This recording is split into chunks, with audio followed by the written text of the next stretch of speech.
दोस्तों, एक दूसरे के बीच में प्यार बढ़ाने का काम जो इंसान कोई धर्म नहीं कर सकता, सरकार नहीं कर सकती, वो काम नशे की दुकान कर देती है। जहां पर नशा होता है वहां पर प्यार अपने आप बढ़ जाता है। कि मंदिर मस्जिद बैर कराती, प्रेम कराती मधुशाला, तो वही बात है कि नशे की दुकान पर जो प्यार बढ़ता है वो कहीं और बढ़ ही नहीं सकता। फिर वो नशा चाहे शराब का हो, शबाब का हो, चाहे तंबाकू का हो या फिर ड्रग्स का। वैसे ड्रग्स से ये बात याद आ गई कि मुच्छड़ पान वाले का नाम तो आप सभी ने सुना ही होगा।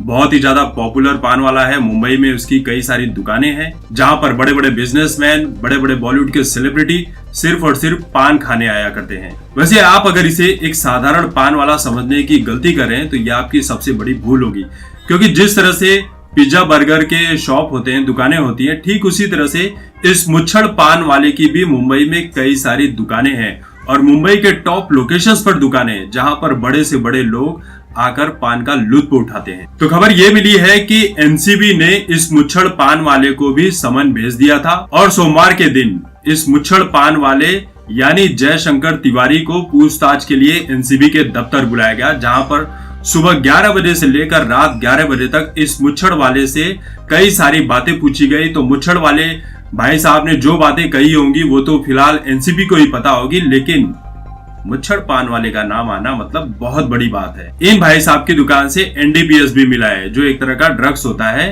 तो इसके बाद ही एनसीबी ने इस मुच्छड़ पान वाले को समन भेजा था।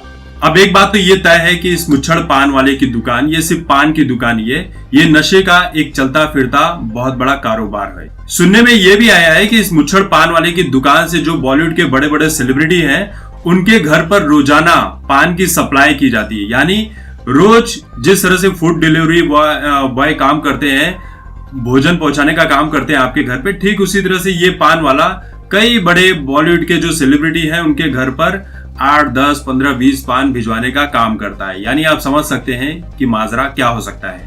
मतलब पान तो बहाना है, पान के बहाने पर पाप किया जा रहा है। क्या पान के नाम पर कहीं ड्रग्स की सप्लाई तो नहीं की जा रही है? तो जिस तरह से बॉलीवुड के सेलिब्रिटीज का कई मामले में, ड्रग्स के मामले में नाम सामने आ चुका है, तो ये भी एनसीबी ने पता लगा ही लिया होगा कि पान के नाम पर कहीं ड्रग्स की सप्लाई तो नहीं की जा रही है। क्या ये मुच्छड़ पान वाला वो मुख्य केंद्र तो नहीं है जहां से ड्रग्स की सप्लाई की जाती है? तो दोस्तों, अगर आप भी इस तरह के किसी पान की दुकान पर खड़े होकर पान खाते हैं तो अलर्ट हो जाइए। कहीं ऐसा ना हो कि एनसीबी आपकी धरपकड़ कर ले और आपसे भी पूछताछ करने लगे कि बता कितने दिन से पान खाता है, क्या खाता है, किस तरह का खाता है। तरह तरह की बातें हो सकती हैं। तो फिलहाल एनसीबी ने इस मुच्छड़ पान वाले को पकड़ा है और इस मुच्छड़ पान वाले के बाद और कितने लोग एनसीबी की रडार में आते हैं वो देखना बड़ा दिलचस्प होगा। तो दोस्तों, इस वीडियो को लेकर आप सभी की जो भी राय है कमेंट करके जरूर बताएं। तब तक देखते रहिए आपकी बात मुकेश के साथ। धन्यवाद।